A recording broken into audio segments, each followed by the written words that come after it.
Bendecidos en esta noche, mis amados. Todo lo tenemos como sorpresivo, pero ha habido una falla en el internet, en la sede donde está el pastor. Por eso estamos transmitiendo desde acá. Pero vamos a disfrutar este momento de gloria y de honra al Señor.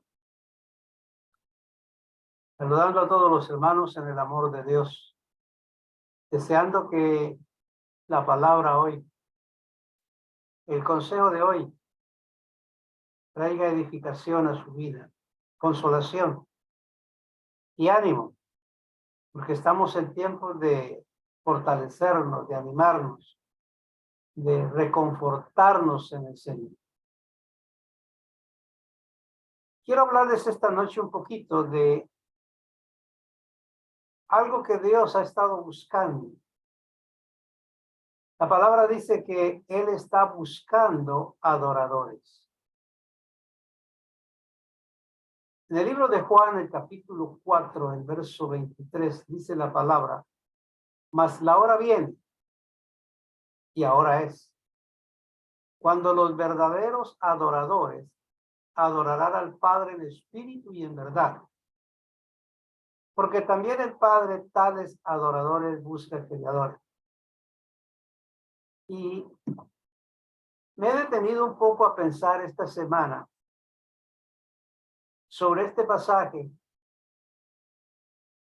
Y es que el pasaje determina que hay muchos adoradores, pero hay unos que no son verdaderos adoradores.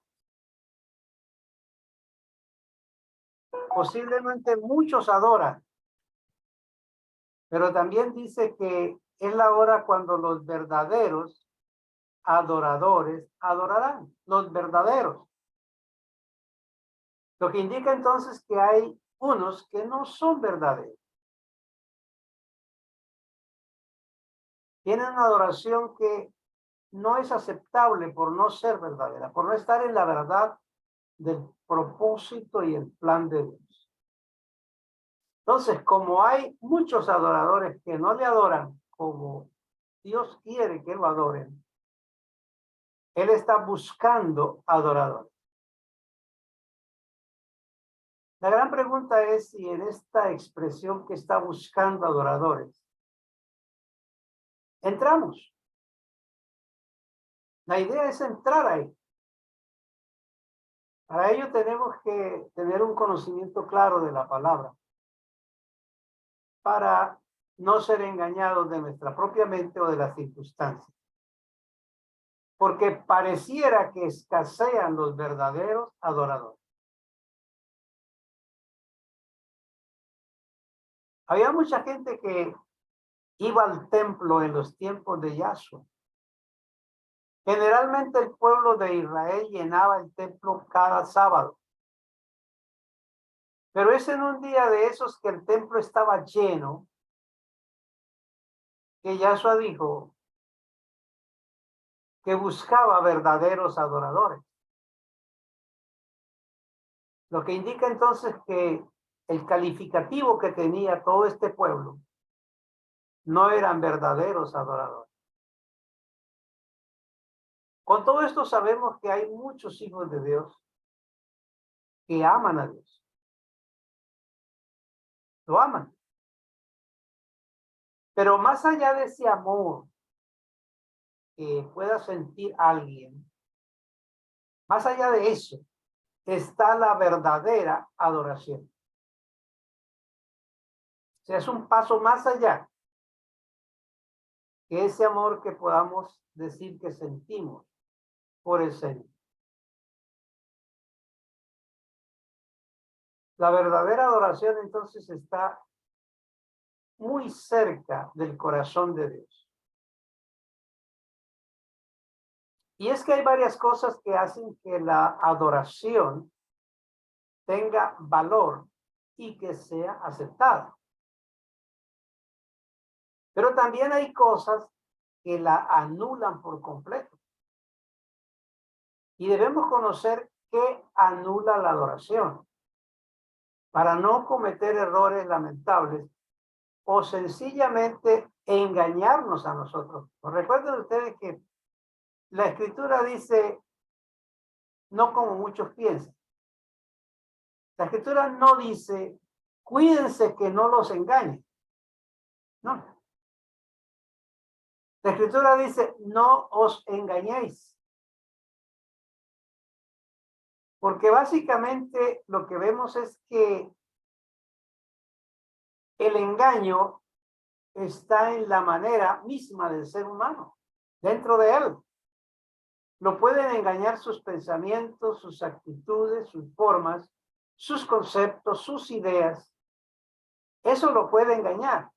Entonces, por eso dice la palabra, no os engañéis.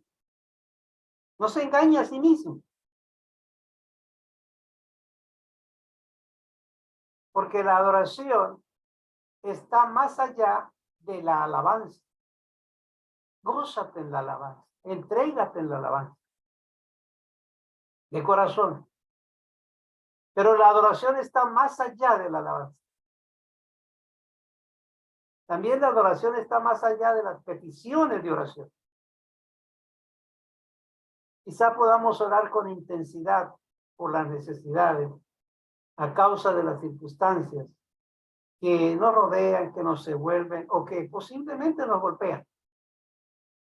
Quizá podamos orar con mucha intensidad, pero la adoración está más allá de la oración. Porque la adoración es la entrega de una vida, sin reparos, sin reservas, ni condiciones, como cantamos, ¿no? Sin reservas ni condiciones. Es una entrega total y absoluta, sin cuestionamiento. En otras palabras, la adoración está tipificada por un sacrificio. El sacrificio que nosotros vemos en las Escrituras es muy diferente del concepto sacrificio que los seres humanos tienen. Porque el concepto del sacrificio bíblico es que la persona llevaba el cordero, por decir algo. Y el cordero era muerto, lo mataban, lo degollaban.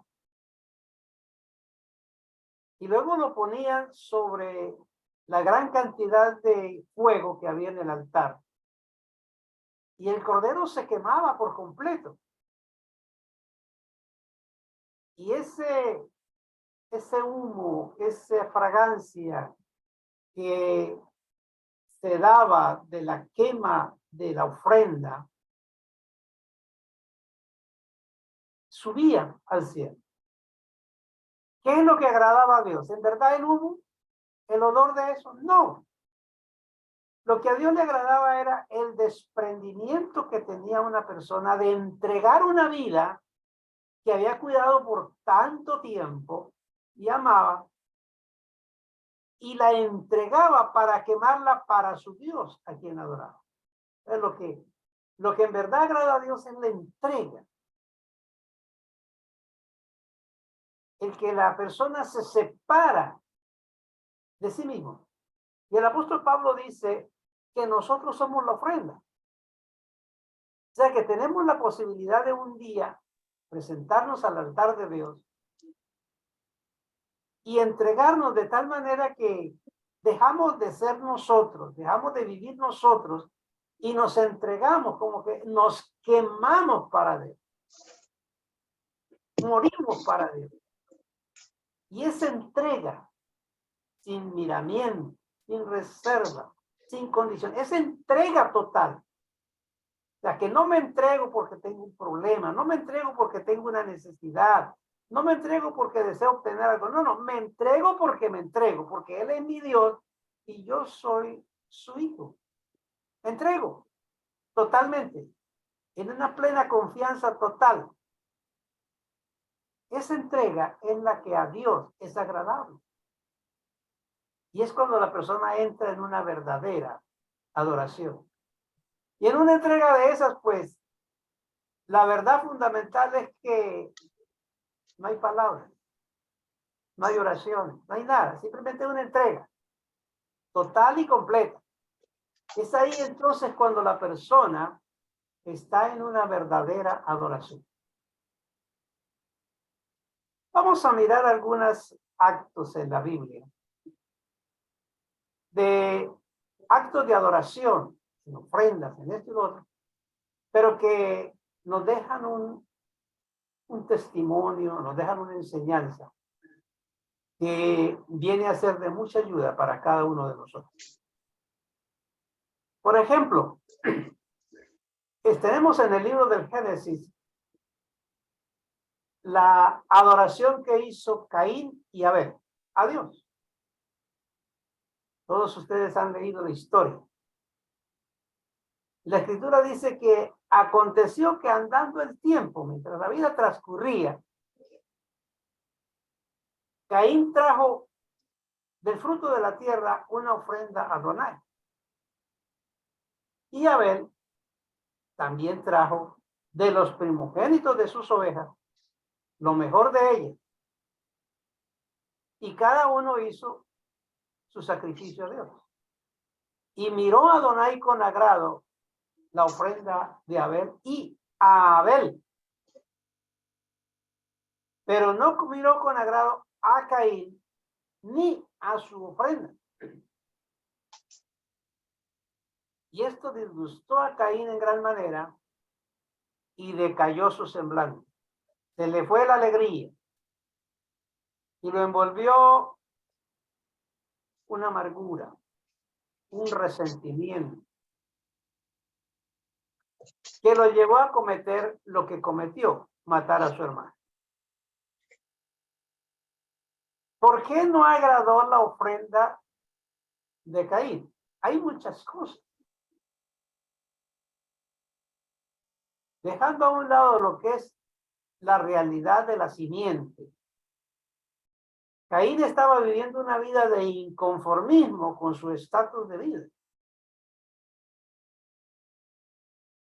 Y es que no se puede adorar a Dios cuando estamos inconformes con la vida, inconformes con lo que me tocó, con lo que vivo, con lo que tengo, cómo me tratan, cómo soy, con lo que gano. Cuando yo estoy inconforme con todo eso y tengo una amargura en mi vida, pues mi adoración no da. Porque me presento a Dios con amargura, con inconformismo del estatus de vida. Además de eso, se nos deja ver que Caín tenía envidia sobre la vida de su hermano. Otra cosa que anulaba su ofrenda y su entrega.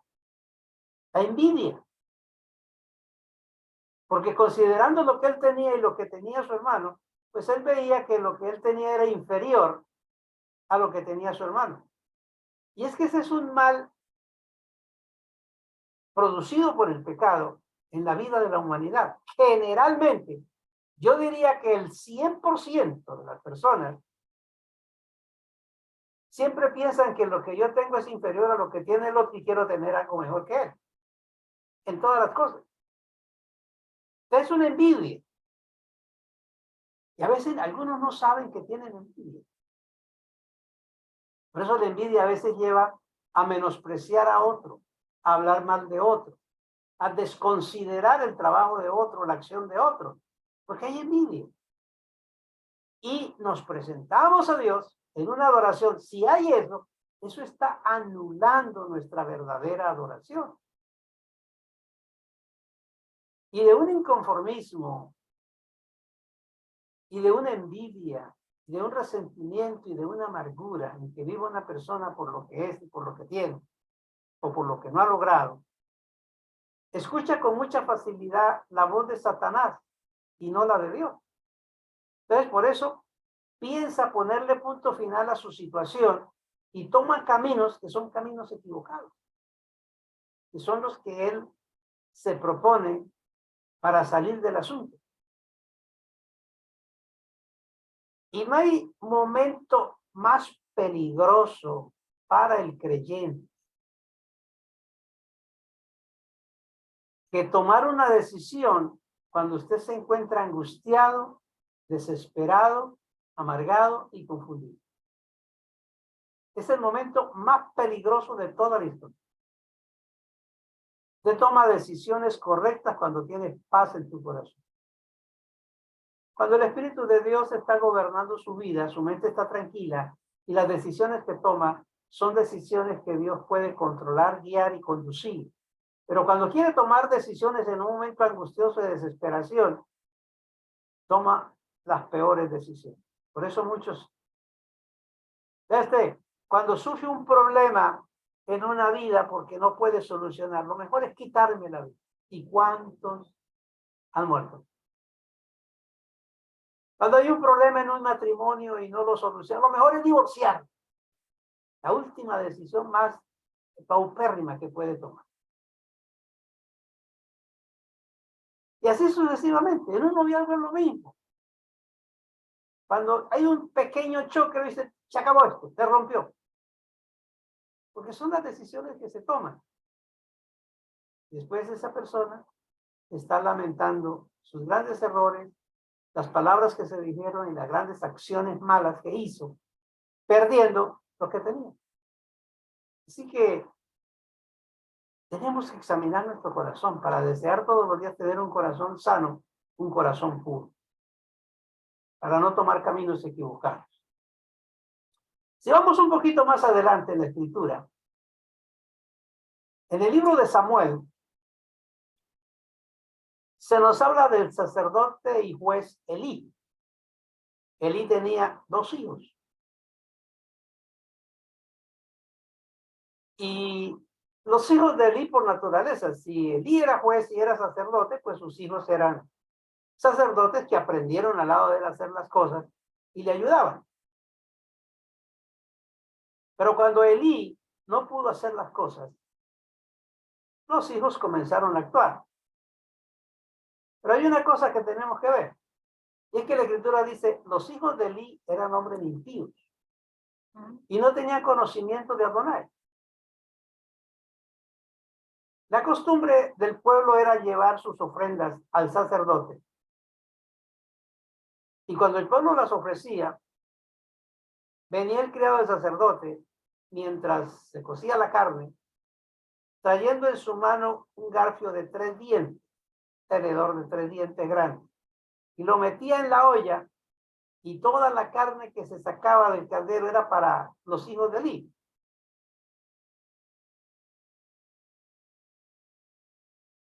Y eso lo hacían continuamente. De esta manera hacían que todo Israel viniera a hacer sacrificios y vieran ese comportamiento no sano de los hijos de Elí. Elí nunca los paró, siempre los dejó. O sea, le servían a Dios, eran sacerdotes en el templo, pero hacían según su voluntad. Actuaban según ellos. En primer lugar, tenían falta de conocimiento de Dios. Tenían un saber. Sabían hacer las cosas. Es más, estaban en la línea de los que tenían la autoridad para hacerlo. Pero no habían experimentado lo que ellos sabían. Y esa es una de las cosas que también anula la verdadera adoración. Que yo sé algo, pero no lo vivo. Yo sé algo, pero no me dejo impactar por la palabra que yo sé. No permito que esa palabra haga vida en mi vida. Entonces, cuando eso sucede, tenemos una buena palabra, una hermosa palabra, un buen hacer, pero detrás de eso hay algo que no respalda lo que sabemos. Y resulta que los hijos de Elí vivían así. Sabían hacer las cosas del sacerdocio, pero no las vivían. Como dijo el apóstol Pablo, el Dios de ellos era su vientre. Esperaban era las ofrendas del pueblo. Querían la buena comida, la buena mesa. Y abusaban de las ofrendas del pueblo. Por eso esta razón, los hijos de Elí fueron desechados, puestos bajo juicio. Inclusive, el mismo Elí, el juicio vino sobre Elí, por cuanto él no paró a sus hijos. Los dejó hacer como ellos quisieran hacer. Este es un llamado muy profundo para nosotros que vamos a presentar una ofrenda a Dios y queremos adorarlo. Si dejamos que nuestros hijos hagan como ellos quieran, eso impide que mi adoración a Dios sea agradable. Porque yo sé algo, pero no lo vivo. Y eso es un gran ejemplo para nosotros. Pero no para la cosa ahí. Vamos a mirar a los hijos de Aarón. Aarón era el sacerdote que Dios puso al lado de Moisés, el que le acompañó a Moisés frente al faraón. Tenía dos hijos que se llamaban Nadab y Abiú. Y ellos sabían hacer las cosas del tabernáculo, porque habían visto a su padre hacerlo. Y por lo tanto, por ser hijos de un sacerdote, servían en el sacerdocio. Así que un día ellos tomaron cada uno su incensario y pusieron en ellos el incienso y fuego. Y entraron delante de Adonai a ofrecer ese incienso para aromatizar el tabernáculo. ¿Pero qué pasó? Por alguna razón, ellos echaron el incienso que no era ungido. El incienso del tabernáculo tenía 4 elementos. Y en esos 4 elementos se producía el incienso que era el que se usaba en el tabernáculo. Si no llevaba esos 4 elementos en la medida que Dios lo había dicho, no servía. Ellos echaron incienso, pero no conforme a la regla estipulada en la palabra. Y cuando entraron echando el humo al tabernáculo, salió fuego de delante de Adonai y los quemó. Murieron allí delante de Adonai. Entonces dijo Moisés a Aarón, al papá, les dijo, esto fue lo que dijo mi Adonai. En los que a mí se acercan, yo me santificaré. Y en presencia del pueblo seré glorificado. Y Aarón se quedó callado, porque él sabía que habían actuado fuera de la voluntad de Dios. Tienes que saber que Dios se santifica en los que se acercan a adorarlo. Por eso es que es una entrega total. Y una entrega sin reserva, sin miramiento, sin cuestionamiento, sin intereses personales. No, es una entrega por ser una entrega. Además, es como si dijera, Señor, aquí estoy y me entrego. Si quieres hoy tomar mi vida y llevarla, Señor, tuya es. Si no quieres que me pare de aquí, de este lugar ya para seguir viviendo en este mundo, ya tómala, Señor. Esa es la entrega que está haciendo. Pero quizá alguien pueda decir, no, eso yo no puedo hacerlo porque mire la cantidad de familia que yo tengo que mantener y tengo que sostener y el compromiso. No, yo no puedo hacer eso. No. ¿Ven? Deben haber cosas que impiden que haya una verdadera entrega total y real. Ahora, ellos ofrecieron a Adonai lo que no era agradable. El incienso no era el correcto. No estaba preparado y santificado. Para ellos lo importante era echar humo, echar fuego. No tenían escrúpulos. Pero Dios no aceptó eso. Él es celoso. Ese es su nombre. Yo me acuerdo hace muchos años, pero había algo que era muy común escuchar. Hasta que yo reaccioné y actué. Pero siempre escuchaba, en su mayoría, muchas personas les gustaba pasar a cantar en el altar, cantar. Salían diciendo, bueno, yo no soy cantante, canto muy feo, pero es para el Señor. Hasta que un día yo dije, ¿cómo así que las cosas sean así? Como es para el Señor, le doy lo peor, lo que no es. Por malo que sea, yo se lo doy. Esa actitud tiene que cambiar. Yo doy lo mejor de mi vida. que para alguien que me califique no tiene las notas que debiera de tener, eso no me importa, pero estoy dando lo mejor de mi vida a Dios. Yo personalmente debo de dar lo mejor de mí a Dios. Que otro lo califique es otra cosa. Pero concienzudamente dentro de mí tengo que estar dando lo mejor de mi vida. Porque Dios es grande, es poderoso. Dios no acepta las cosas a medias. Él es celoso. Ese es su nombre. Pues estos dos muchachos murieron en la presencia de Dios porque hicieron eso. Su ofrenda, su adoración no fue aceptable delante de los ojos de Dios. Pero hay otro hombre. Oiga, de eso hay mucho en la Escritura que nos enseña eso. Por eso el apóstol Pablo dijo, estas cosas se escribieron para que nosotros las leamos y aprendamos para que no caigamos en semejante estado de dureza o de incredulidad. En la vida de Saúl, el rey de Israel. Y es Samuel también el que testifica sobre eso. Yo no cito los pasajes porque yo sé que ustedes los tienen en la mente y los conocen, oiga, ustedes los conocen de pe a pa, que son lectores de la palabra. Pero en una ocasión, Dios ordenó que Saúl fuera y hiciera un trabajo y ordenó qué tenía que hacer. Saúl fue con su ejército y hizo el trabajo y aparentemente tuvo una gran victoria. Pero Samuel le dijo, cuando usted regrese, usted me espera aquí en este llano para que hagamos el sacrificio para el Señor. Fue la orden. Saúl tenía que esperarse ahí hasta que Samuel llegara a ofrecer el sacrificio.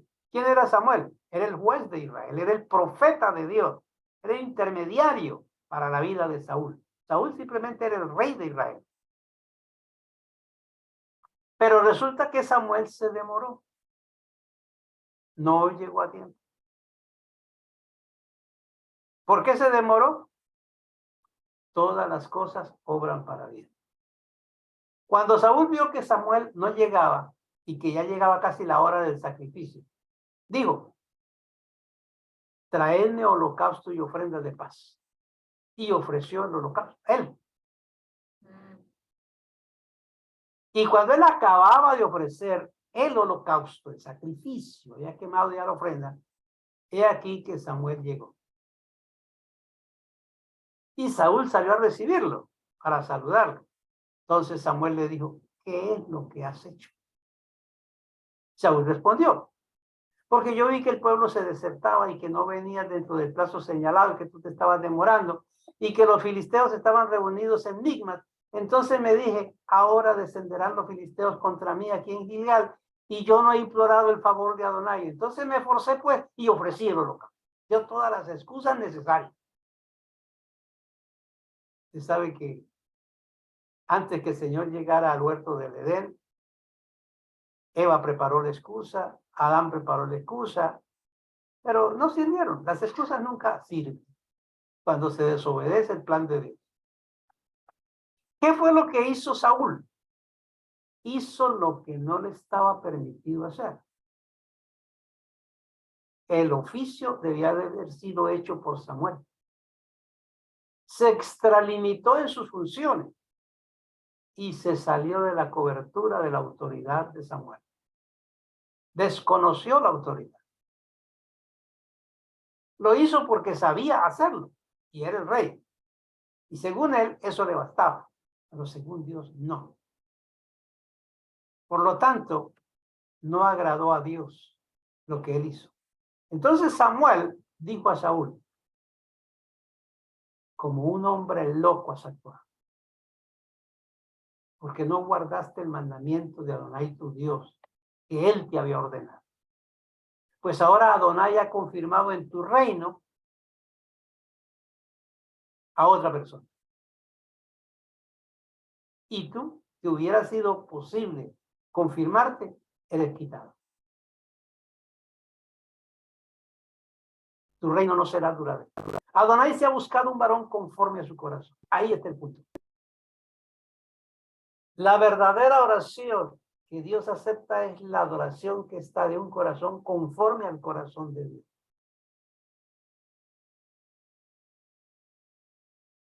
Además, Saúl no había hecho completamente lo que Dios le había ordenado. Por eso Samuel le dijo, ¿se complace tanto Adonai en los holocaustos, en las víctimas, como en que le obedezcan las palabras a Adonai? Ponga en balanza, ¿qué pesa más, tus sacrificios abundantes o tu obediencia? Claro que Samuel le dijo, ¿de qué sirve los sacrificios si no eres una persona obediente? Entonces ciertamente le dijo, ciertamente el obedecer es mejor que los sacrificios. Y prestar atención que la grosura de los carneros. Por eso a veces decimos, preste atención, no se deje distraer, preste atención a lo que Dios dice. Porque si no presta atención, está anulando la adoración. Lo que quieras hacer para Dios, lo anulas por tu falta de atención y de obediencia. Y luego le dice, porque como el pecado de adivinación es la rebelión, y como ídolos e idolatría, la obstinación. Por cuanto tú desechaste la palabra de Adonai, él también te ha desechado para que no seas rey. Le puso punto final a su reinado, una desobediencia y una usurpación de autoridad y un salirse de la cobertura. Pero vamos más adelante, hablando del pueblo de Israel en los tiempos de Isaías. Dios dice a través de este profeta, dice así pues el Señor, porque este pueblo se acerca a mí con su boca y con sus labios me honra, pero su corazón está lejos de mí. Y su temor de mí no es más que un mandamiento de hombres que les ha sido enseñado. Si consideramos lo que es el temor a Dios y reflexionamos sobre él, nos ayuda mucho, en gran manera, a que nuestra adoración no sea de labios, sino que sea de corazón. Verdaderamente de corazón. Que no sean palabras bonitas, sino las palabras del corazón. De lo profundo de nuestro ser. Cuando verdaderamente adoremos a Dios en espíritu y en verdad. Amados, la oportunidad es nuestra. ¿Por qué? Porque hay una decisión que Dios tomó y nos la revela por su palabra. El profeta Zacarías nos dice esto, y acontecerá en toda la tierra, dice Adonai, que las 2/3 partes de la tierra serán cortadas en ella y se perderán, mas la tercera quedará en ella. ¿Sabe usted cuánta es la población de este mundo ahora mismo? 8,000 millones. La tercera parte de ella la señala la Escritura. Y las otras se pierden. ¿Qué está hablando? Que los hijos de Dios son pocos, considerados con los hijos de la serpiente. Pero hay algo que nos llama la atención. Entonces, un privilegio glorioso entender que pocos, pero pertenecemos al grupo redimido de Dios. Pero hay algo glorioso que nos dice. Dice, y meteré en el fuego a la tercera parte. Y los fundiré como se funde la plata.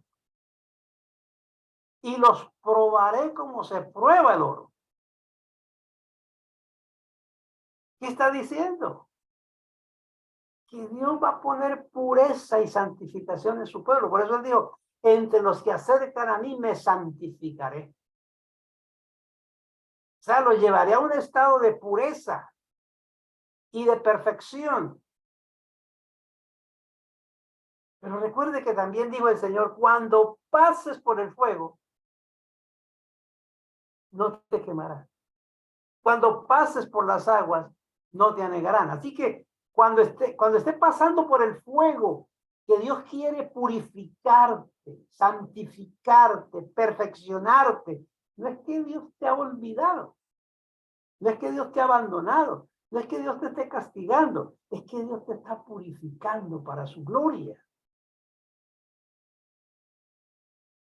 ¿Ven el fuego de Dios en la zarza con Moisés? No consumió la zarza. Ese evento sucedió los otros días, la semana pasada, y no sé si algunos de ustedes recibieron un video que les envié, como un fuego estaba dentro de un árbol que ardía en cantidad hasta las hojas, pero las hojas no se consumían. El árbol no se quemaba y el fuego estaba ahí. De la palabra de Dios es cíclica. Entonces, cuando el fuego de la prueba arde en tu vida, no te va a consumir, pero sí te va a purificar, te va a santificar. Nos probará como el oro y nos fundirá como se funde la plata. Seremos sólidos. Luego dice que este pequeño pueblo invocará su nombre. Dice, y yo le oiré. Y le diré, pueblo mío. Y él me dirá, Adonai es mi Dios. Adonai es mi Dios. ¿Por qué dice la Escritura, Adonai es mi Dios? Porque ahí hay muchos dioses. La humanidad clama a sus diferentes dioses. Pero usted solo tiene un Dios único y soberano. Adonai, el Señor. El Dios de Abraham, el Dios de Isaac, el Dios de Jacob, el Dios de Moisés, el Dios de Pablo, nuestro Dios, el eterno soberano de nuestra vida. Este proceso se llama excelencia, formación, madurez. Adonai está buscando personas que den la medida, que no se quemen en el camino, que den la medida del 100%, que ya no vivan ellos, que vivan para Dios. Que pueda un día llegar a decir, ya no vivo yo. Recién llegamos al conocimiento de la palabra, nos aprendemos ese verso y lo citamos por ya no vivo yo, Yahshua vive en mí. Pero hacemos lo que nos da la gana. Actuamos como queremos. Ya no vivo yo, pero estamos angustiados y desesperados. ¿Y ahora qué voy a hacer? ¿Y qué va a pasar? Y hablamos de allí y decimos, ya no vivo yo. No, no es aprenderlo. No es como los hijos de Eli, no es asunto de saberlo.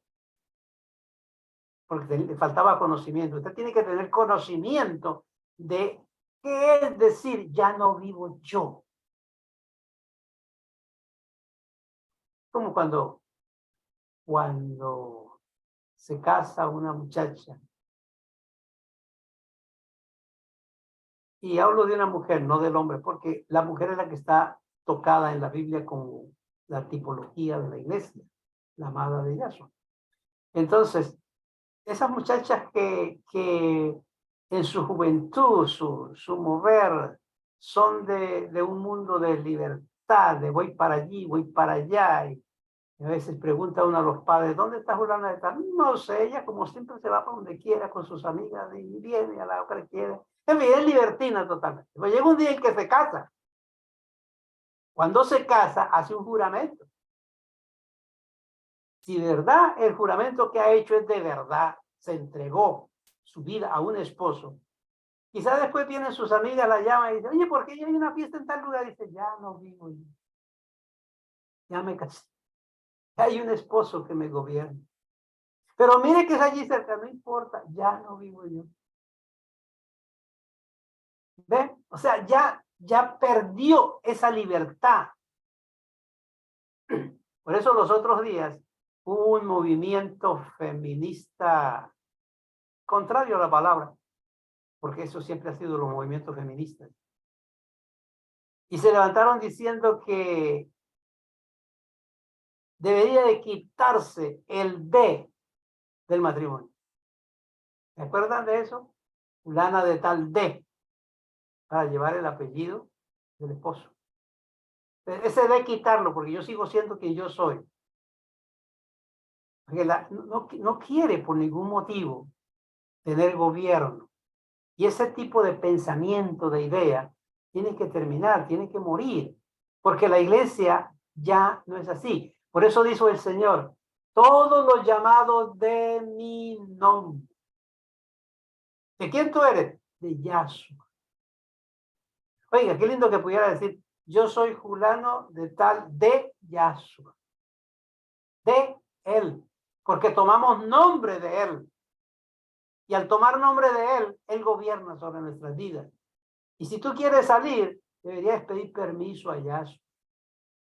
Y yo creo que una muchacha que se casa con verdadera honestidad y tiene un esposo, no le va a decir al esposo, mira, vinieron unos amigos y me quieren llevar a un cabaret, a un tal cosa. ¿Me da permiso para yo ir? ¿Usted cree que la mujer se va a atrever a decirle eso?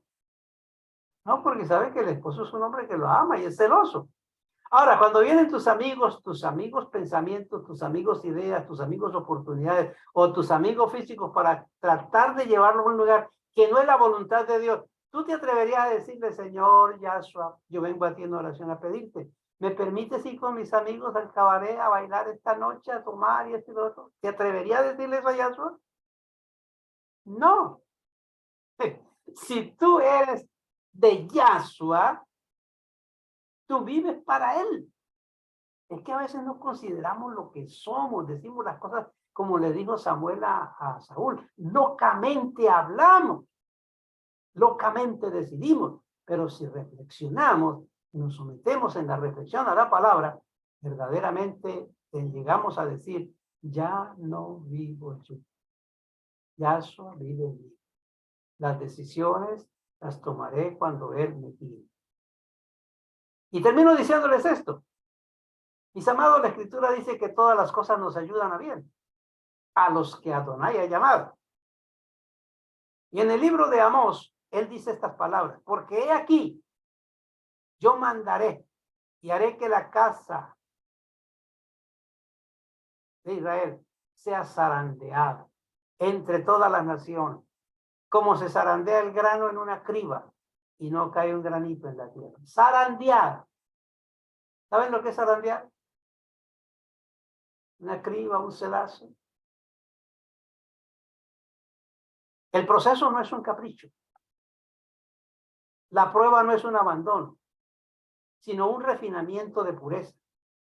Es lo que nos lleva a demostrar cuánto en verdad le amamos. Cuando se cae en la zaranda, empieza a ser sacudido para ver si se pasa o se queda.